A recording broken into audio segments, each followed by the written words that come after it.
Good morning, everyone.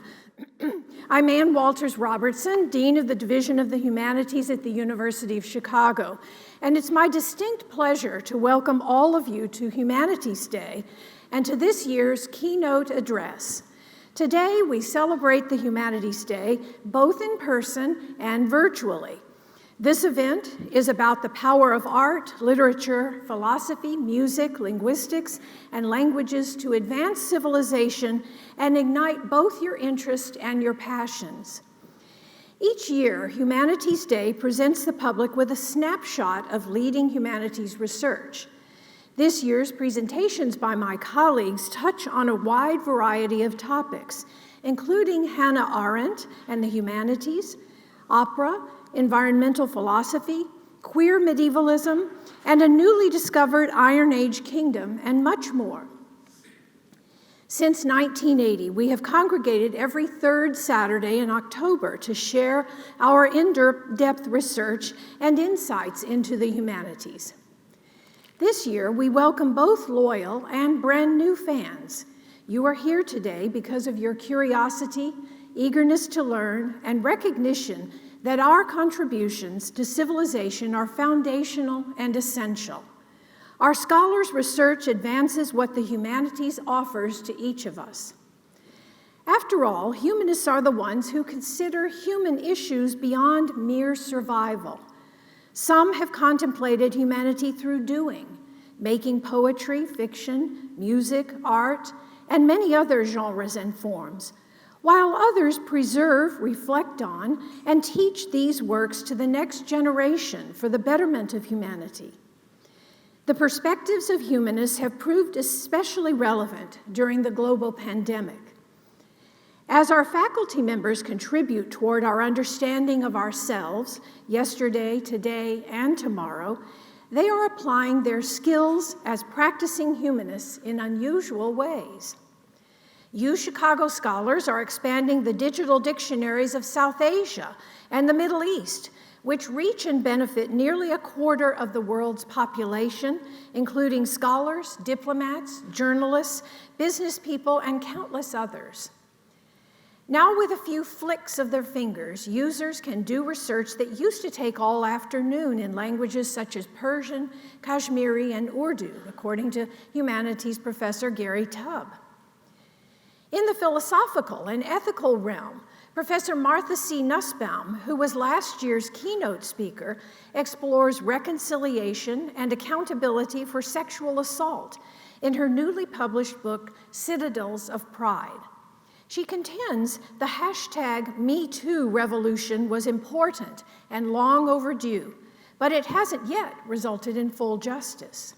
What the movement needs is a clearer and deeper understanding of the forces at play, the pride and greed that lead men to objectify women and sometimes other men, the ways in which criminal and civil laws have evolved to better address sexual assault and sexual harassment, the dangers of allowing vengeful desires to impede true justice and reconciliation. Nussbaum argues that in some areas, powerful men remain above the law. To combat these citadels of pride, she proposes calling for well-defined rules, establishing enforcement procedures, and providing explicit policies to protect whistleblowers, while emphasizing the importance of public engagement in demanding these changes. Most important, Nussbaum asks the public to embrace reconciliation rather than retribution. Currently, a consortium of UChicago scholars, librarians, and partnering archivists and filmmakers are preserving unique video films from the late 1960s and 1970s for a much wider audience. By the late 60s, the portable Sony video cameras placed TV in the hands of everyday people, especially women, Blacks, Indigenous and people of color, immigrants, and Appalachian miners, who spurred the development of guerrilla television. Most of the films UChicago is preserving and archiving haven't been seen since the time they were made for much smaller audiences. These films give us a broader sense of media history and promise to change how we think about media in the 1970s. And during this year's Humanities Day, James Osborne discusses the remarkable discovery of an archaeological team has made a hieroglyphic royal inscription written by Hartapu, a previously unknown king from the first millennium BCE.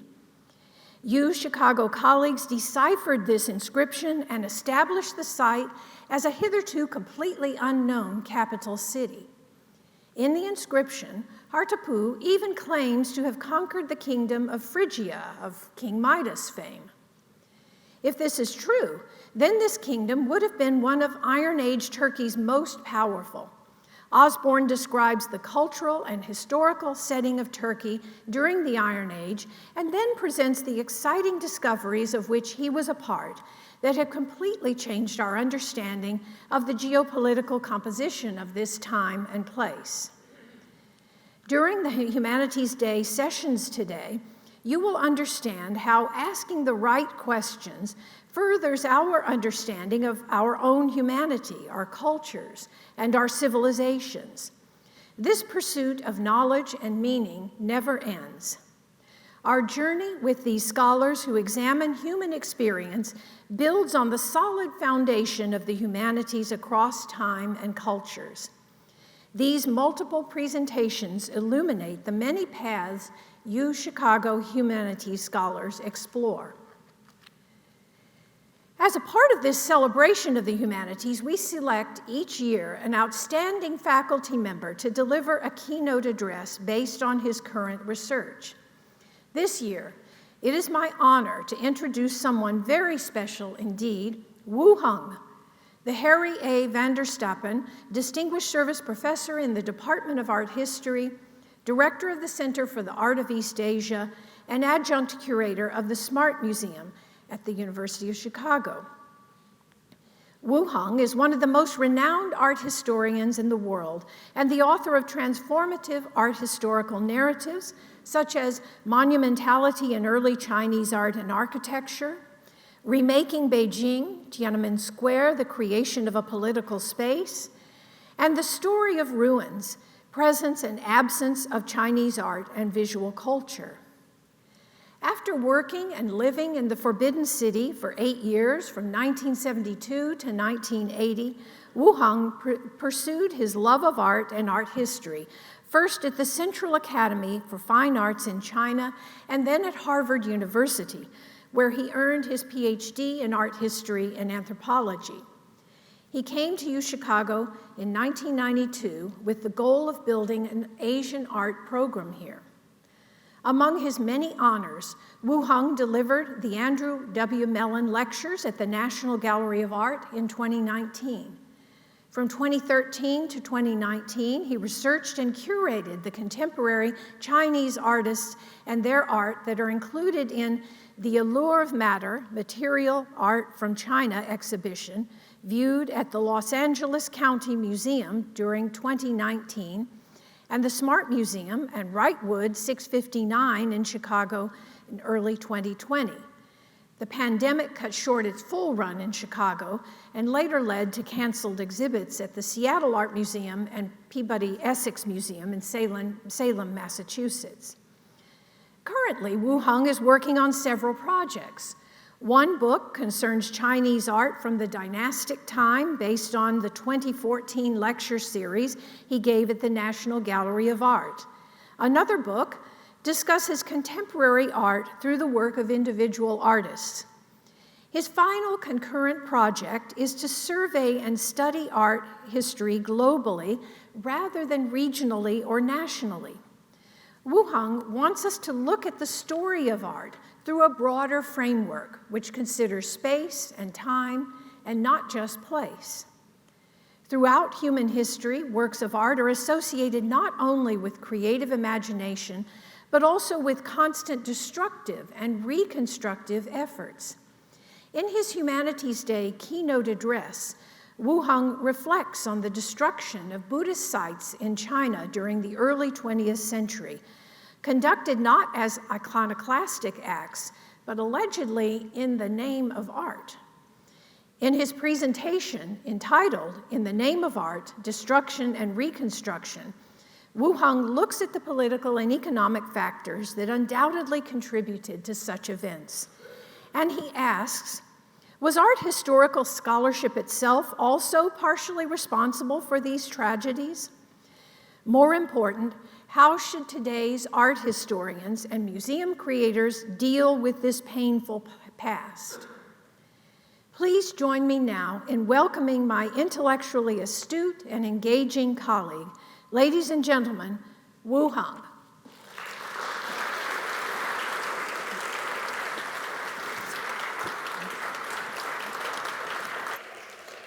Thank you very much.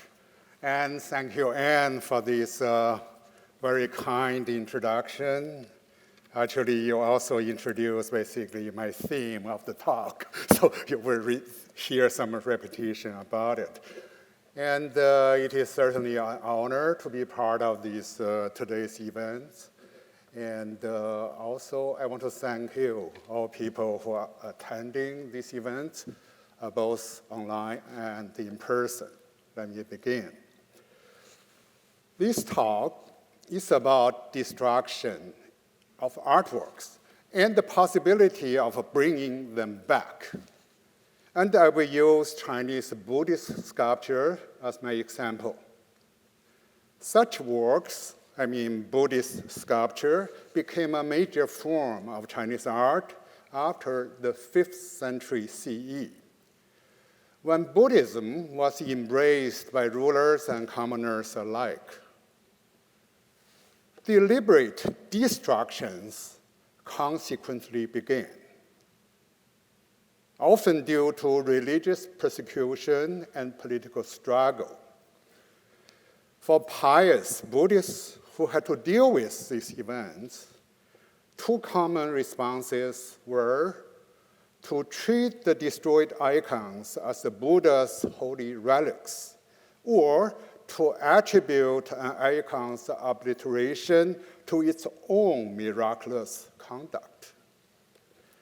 So following the first path, these Buddhist believers gathered broken statues and buried them in pagodas and underground. You can see here through archaeological excavation. The second approach, very interestingly, produced the stories of miraculous icons. And so in these stories, the icons responded to chaotic times by losing their heads or parts of body or the halo, and become whole again when peace returned to the world.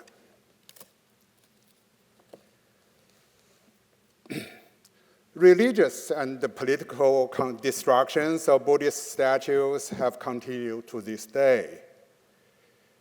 As we all know, as demonstrated by the blowing up of the giant Buddha statues of Bamiyan in Afghanistan 20 years ago.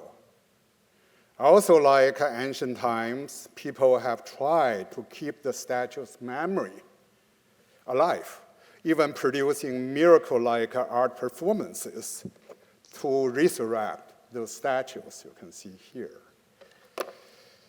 My subject today, however, is different kinds of destruction of Buddhist sites and sculptures conducted in the name of art. In China, this is largely a modern phenomenon starting from the early 20th century. I will first revisit a common situation. Frequently, when a group of extraordinary Buddhist sculptures was discovered in situ, the most beautiful and unique ones were photographed and then physically removed to become prized collections of encyclopedic museums in the West, leaving the sites as abandoned ruins. Political and economic factors certainly contribute to such event, but was our historical scholarship itself also partially responsible for these tragedies? More importantly, How should today's art historians and museum curators deal with this past? To address these issues, I will first review the history of this type of destruction in China and its art historical context. And will then focus on a specific site called Tianlongshan, meaning Heavenly Dragon Mountain, and introduce a current project at University of Chicago as our response to this kind of historical calamity. How did it begin? Unlike Europeans, ancient Chinese didn't consider sculpture a specific type of work of art. Indeed, in pre-modern China, only portable painting and calligraphy were considered fine arts and avidly collected, while Buddhist and Taoist icons remained functional components of religious institutions. Their significance was measured by the icon's efficacious power, not by their art historical significance. This situation, however, changed drastically from the end of the 19th century. Over a short period of 1 to 2 decades, stone religious sculptures, a majority of which resided in cave chapels, were recognized as artistic objects with distinct aesthetic value.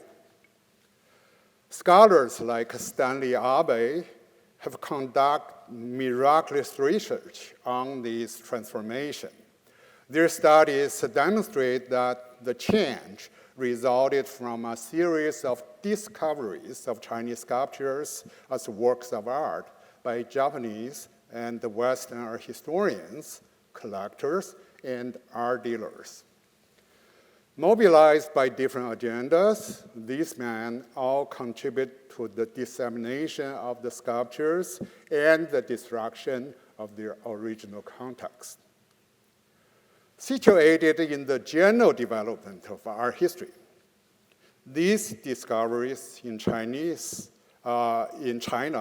cemented one of the last missing links in a global history of sculpture. The desire to write this global history, emerged together with the birth of encyclopedic museums in Europe.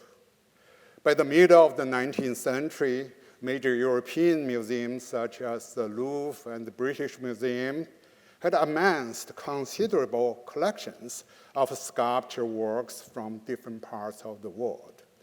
As illustrated in a watercolor painting made by James Stefanoff in 1845.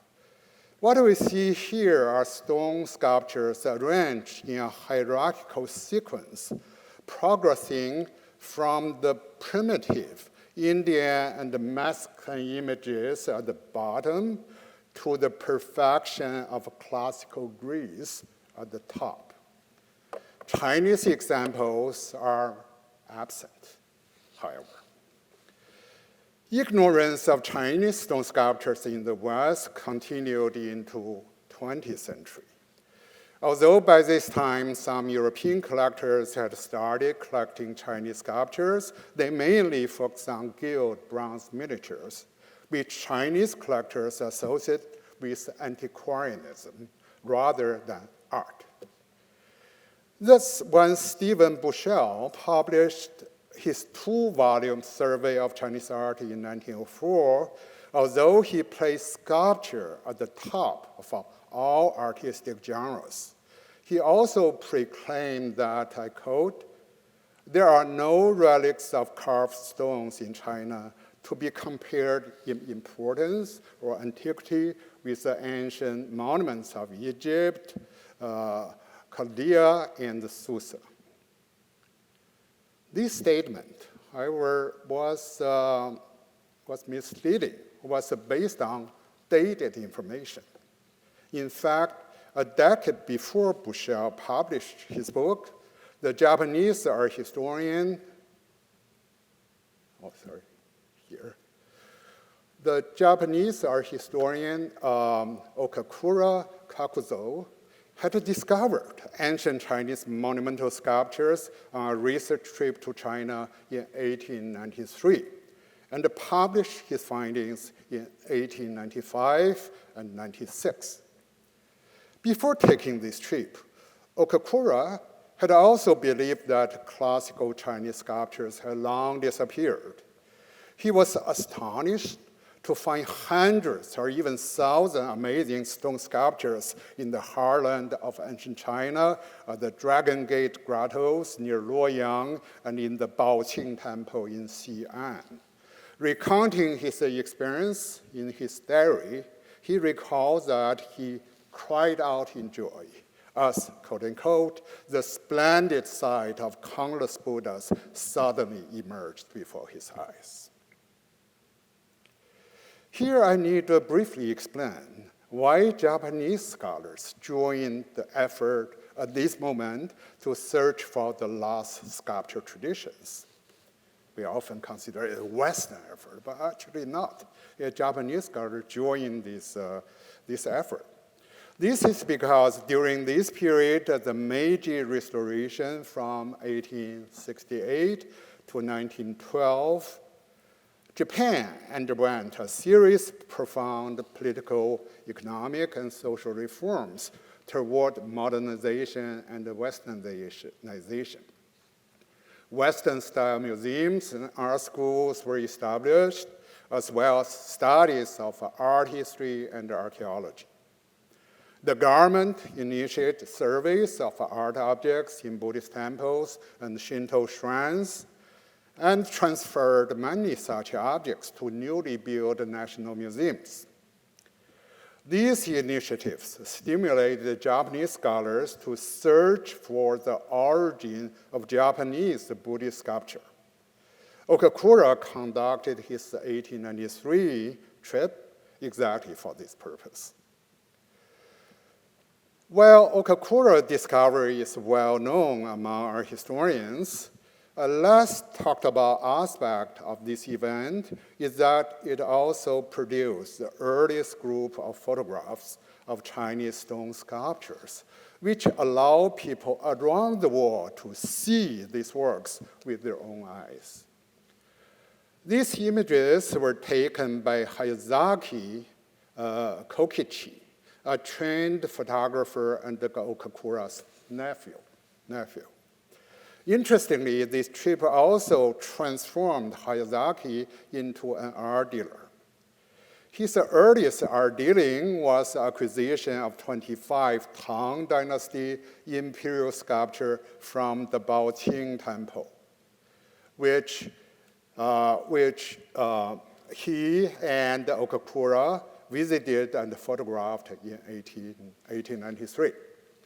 Okakura then purchased one bodhisattva from the group in 1906 for the Museum of Fine Arts, Boston, where he served as a special advisor before becoming the head of his Asian art division. In the same year, Okakura returned to China with Hayazaki to make further acquisitions for MFA, Boston, and sent 25 stone sculptures back to Boston in 1907. In Professor Abe's words, in one stroke, Boston has the most important museum collection of ancient Chinese stone sculpture in the world. Other Western museums followed suit, and their interest stimulated the antique market. A rampant looting of Chinese sculptures thus began. The case of the caves at Heavenly Dragon Mountain. Heavenly Dragon Mountain, or Tianlongshan, is located some 20 miles southwest of Taiyuan City in North China. This area became a major political and cultural center from the 5th century BCE. When Buddhism developed into a major religious tradition in China during the 5th and 6th century CE, many cave chapels were built in mountainous areas as a place for worship and meditation. Cave constructions at Heavenly Dragon Mountain began in the 6th century and continued till after the 8th century. A total of 25 caves were built on 2 adjoining cliffs on the south side of the mountain, extending for about 550 meters east to west. The discovery and dissemination of these caves followed the same path as the Baoqing temple sculptures I mentioned earlier. They were first photographed and then published by Japanese scholars. The best images were then acquired by art dealers and finally entered international museums and the private collections. Taking place in the 1920s, however, activities at Heavenly Dragon Mountain reflected the increased physical violence in removing the sculptures and the intensified antique trafficking. Because the sculptures here were integral components of the caves, to become collectible items, they had to be forcefully separated from the caves.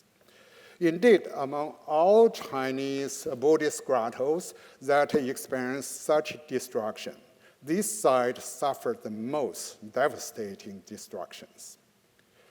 As a result, most heads and many statues were chopped off and taken away and are now housed in more than 40 art museums around the world, outside China. This process started in 1918, when a passage in a local gazetteer led the Japanese scholar Sekino Tadashi to discover this site. He quickly published it in the leading Japanese art journal, Flower of the Nation, Koka, in 1921, accompanied by detailed area maps, plans of individual caves, and the photographs of selected sculptures. Further documentation appeared next year in Japanese, including a more detailed report and a beautiful photo album with English captions. Titled The Caves at Heavenly Dragon Mountain, the album caused a sensation among scholars, collectors, and dealers worldwide, who all recognized that they were looking at some of the finest Buddhist sculptures ever created. Looting started almost instantly, as the photographs taken in 1924 and 1925, just like 2 years later, already show that some Buddha statues have lost their heads. 1924 was also the year when the legendary antique dealer Yamanaka Sadajiro arrived at the site.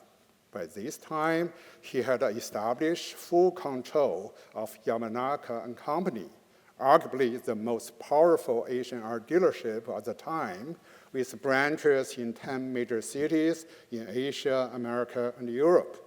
He wrote in his diary, after visiting the site, when I first saw photographs of Heavenly Dragon Mountain in the 11th year of Taisho, that's 1922, I was deeply attracted by the grottos and statues there. Now, 2 years later, I have finally crossed thousands of miles and come to this mountain, which conceals the most brilliant products of Chinese Buddhist art at its heyday during the Northern Qi, Sui, and Tang dynasties. Looking at the Buddhist niches, statues, and other sculptures, I'm truly speechless, unable to express my astonishment and pleasure. It is unclear whether he took some sculptures away on this trip. But 2 years later, he returned with a master plan to acquire the most beautiful images for himself. The key was to bribe the head monk of the local temple and make him an accomplice. He wrote in another diary entry, a quote, "I'm finally able to use real gold and silver to persuade monk Jingling to let me take away the head of selected statues. This makes me exceedingly excited.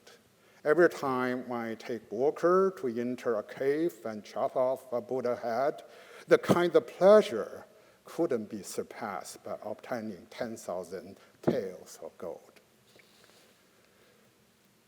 After obtaining more than 40 sculptures on this trip, Yamanaka devised a systematic program to disseminate them. One component of the program was to display the works in a series of exhibitions. Like Greek and Roman masterpieces, these broken sculptures were put on pedestals as individual statues. Another component of the program was to compile and publish a photo album entitled A Collection of Stone Buddhas from Heavenly Dragon Mountain, which doubled as a sales catalog. The success of this campaign is evinced by the wide distribution of these sculptures in major museums around the world. Now reflecting on the sequence of events taking place a century ago, we can identify a number of factors which enabled the destruction of the caves at the Heavenly Dragon Mountains and dissemination of its sculptures. These factors include the general colonial and the imperialist policies of the Western Japan towards the rest of the world at the time, the lack of international and domestic laws about antiquity trade and the protection of heritage sites, the role of international commercial networks in art trafficking, the chaotic political situation in China, the disregard of the integrity of ancient sites, even in the field of art history, and the availability of modern visual technologies of portable photography and photographic printing.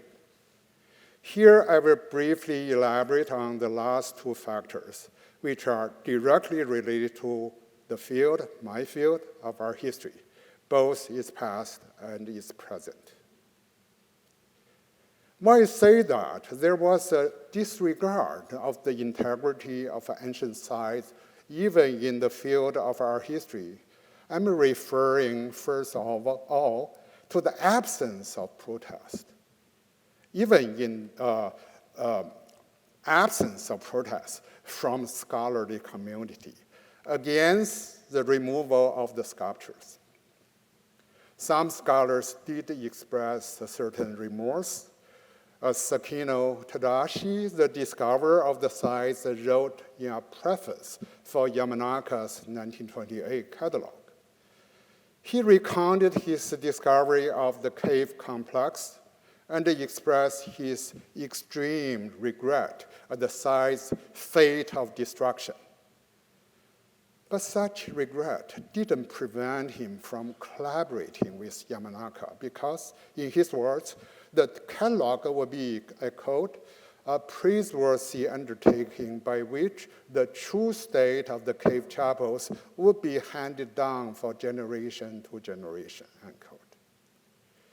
Now reading this text, Sakino's description of the catalog as a praiseworthy undertaking that would preserve the true state of the cave chapels is clearly a misrepresentation, if not a blatant distortion, because what the catalog contains are photographs of the 45 broken sculptures that Yamanaka had looted from the site, plus some images showing himself with collaborators in this operation. Considered in the context of art historical studies at the time, however, this representation by Sakino reveals a crucial feature of this field in the early 20th century, when analysis of sculptures mainly focused on artistic styles of individual images, and when photography provided a powerful tool in conducting this type of scholarship. Indeed, transfer to Serene Exhibition House display sculptures from Buddhist temples not only acquired the identity of works of art, but also became more suitable for close visual analysis. The roles of photography in the entire process of investigating, collecting, and scholarly research especially demand serious rethinking. As we have seen, when cave complex was first discovered, photographs were produced as primary visual data to facilitate the investigation reports. But even at this stage, a subtle transformation already took place, as most photographs already focus on individual images and hence decontextualize them through its own visual representation. These images, and hence these images, then became the practical guides of antique dealers, providing them with pre-selected targets for acquisition and looting. The same photos also provided our historian with essential visual evidence in conducting formal analysis. Unlike the statues in situ, the photographs could be arranged at will to make visual comparisons and to formulate formal lineages and evolutionary sequences, all major scholarly trends in early 20th century. These observations lead us to consider the relationship between culture preservation and art historical practice in a broader sense. I would propose that today, while it is absolutely important to reinforce legal protection of original sites and to preserve them with up-to-date method, protections of heritage sites must also imply the shift of our historical focus from individual images to their physical and historical context. In case where the context has been violated, a serious effort should be made to reconstruct them, to understand them in scholarship, and with the help of new visual technology. Reconstructing, action, and reconstruction.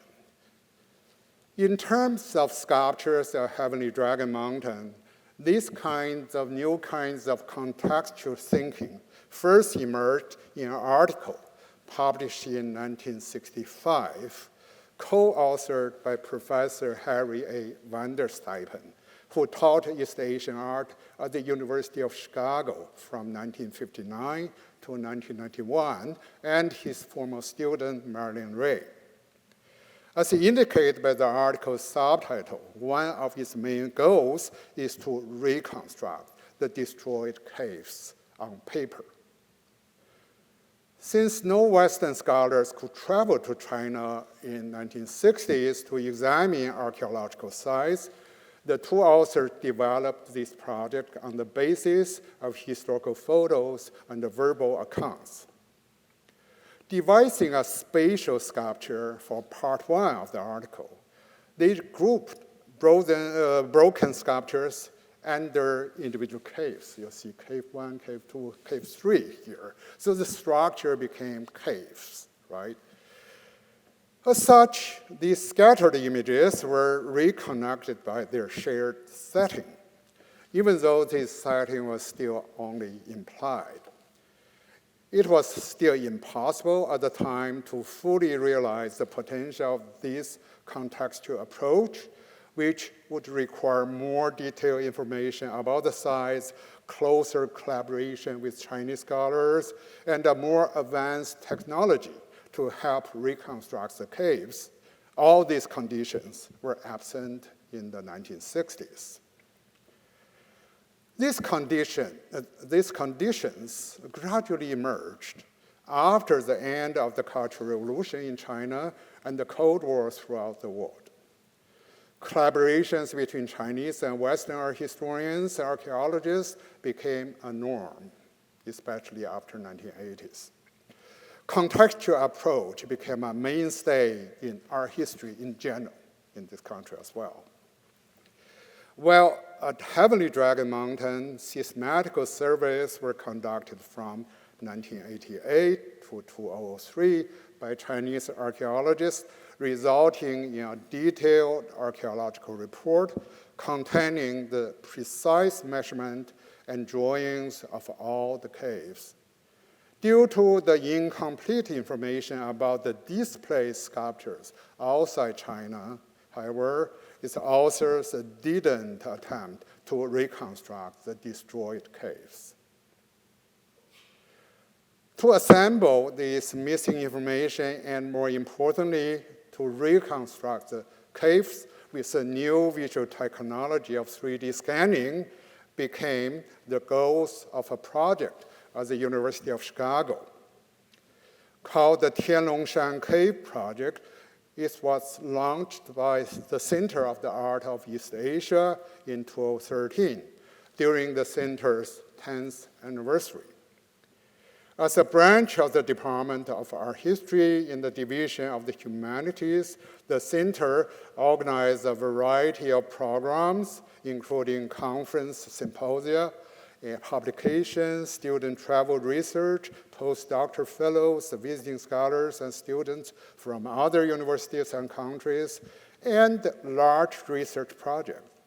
Some of these research projects, including the Tianlongshan Caves project, belong to a large initiative called the Dispersed Chinese Art Digitization Project, DCADP, and are conceived within two interrelated frameworks. The first framework is to study key art historical sites in China which has suffered serious damage in recent history. The other is to help develop the new field of digital art history through exploring the transformative effect of the digital technology holds for the discipline of art history.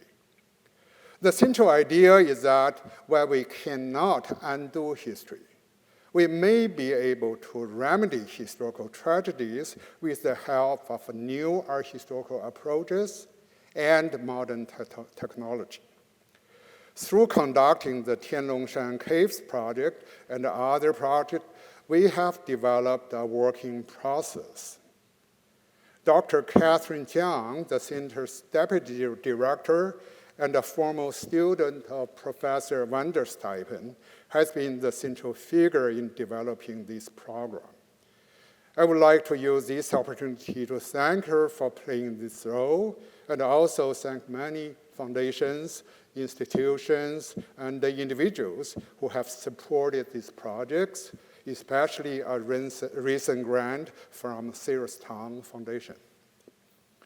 I don't have time to explain this working process in detail. People who are interested in it can visit our website, you'll see here. Basically, this process combines several stages, starting from conducting historical research on displaced sculptures and physically locating them back in the caves.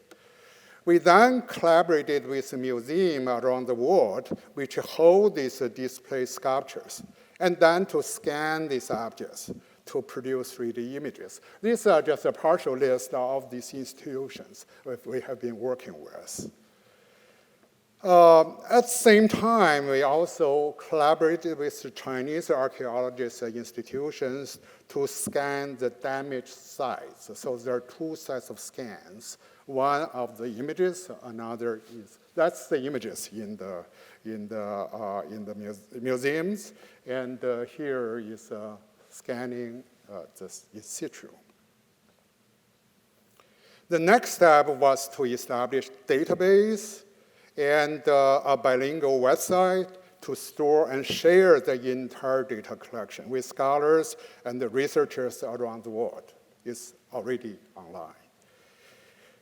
The two sets of scans allow us to match displaced images with the original caves and to show the digital reconstructions in museums and classrooms.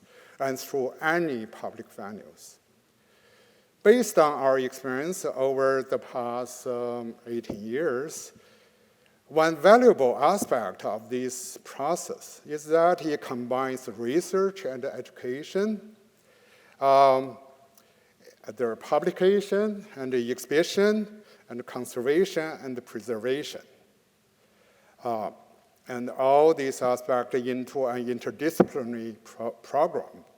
It bridges people from different fields, and such as art history, archaeology, museum study, computer science, and even geology and mineralogy. Because our students participate in almost all the stages described above, this program provides them with opportunities to learn research methods in a synthetic manner and with concrete purposes in mind. This is quite different from conventional classroom teaching and has considerably enriched our program of East Asia at University of Chicago. To end this talk, we'd like to show a 5-minute video made by one of our Chinese associates, the Conservation Institute of the Caves Heavenly Dragon Mountain, based on the collaborative undertaking described earlier. As you can see, the 2 caves represented in the video are only partially reconstructed. We are still trying to find other missing images and to integrate them with caves with digital means. The work is continuing. So thank you for this part, but let's see the video first. Yeah.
Thank you very much.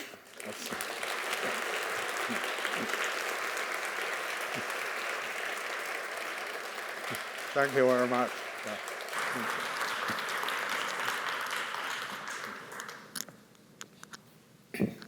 Thank you so much, Wu Hung, for that marvelous presentation. I know that we all have been thinking deeply about the things you've shown us today, and if we have questions, I'm sure, both from the audience here in person and also online. I hope that the folks online will send in their questions, just write them into the chat, and my collaborator and Associate Dean, Matt Hess, will read them out to us as they come in. Those of you here in the hall, if you would step up to the microphone, we'd love to hear from you. So please come, feel free to come up right away. Yes. So the film is portraying a digital restoration. The next potential step would be actually restoring the objects to their original location. And one would think you could make a cast and some sort of even digital reproduction for the museum that donated the item. Has that come up in the discussions? Thank you for the question. That if we can really restore the cave or even part of the cave complex, it would be a very interesting idea. But these things happened a century ago, and also went through many stages, and also many different kinds of transactions, including financial, other things, different kind of acquisitions. So the situation is very complex. Just how to donation, you mentioned, is one way. But even if somebody donate a hat to the institute there, even if we can identify the location of the hat, but still you cannot just put it back because the neck may be missing or upper party may be missing. Just a lot of things. I feel it's an interesting topic. I feel today, of course, we're aware of this colonial past. And different people, definitely we should think together, just what we should do, what we can do, what's the best way to do these things, bring people together to think together, including museums, art historians, both sides. And this is international. It's scattered everywhere around the world. So it would be a very interesting project, as you suggest. Thank you. Yeah. Wonderful. And please make your way to the microphone, and I have a question from our virtual audience. So we have a question from an online audience member. Did the destruction of Chinese cultural artifacts during the Cultural Revolution include sculptures that survived prior destruction that you've discussed? Yeah, that's a different cultural context. But to my knowledge, it followed different logic. Because destruction then, say in the late 1966 or early 67, they really destroyed it. They didn't really sell it or now being collected by any museums. So probably very hard to trace the missing part or missing temple.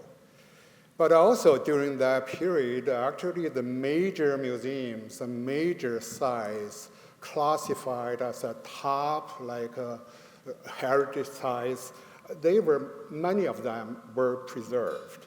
Yeah. So that's another side of the story. So it's a complex story.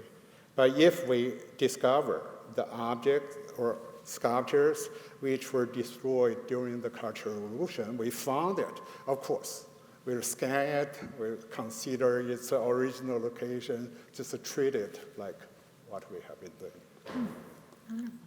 Yes, please.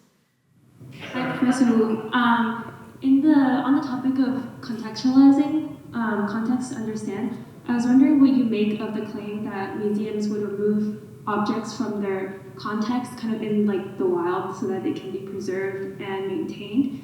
almost a kind of like conservative approach to these objects. How do you make of that balance of saying we should put items back to where they belong, but risk natural damage versus preserving them in a pristine museum space, but then having them presented out of context? Yeah, that's, again, you put a finger on a very thorny issue. Because today, sometimes we found the beautiful paintings in underground tomb chambers. Somehow, because we don't have technology to preserve those murals in the original situ, so people have to remove them, move them to the museums and preserve them in the museums, and sometimes put some imitations in the original place.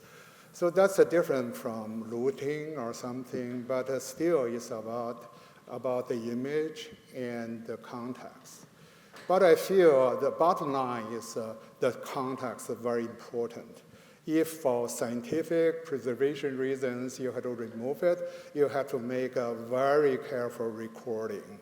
Record all the physical conditions. With our today's technology, you can do amazing things.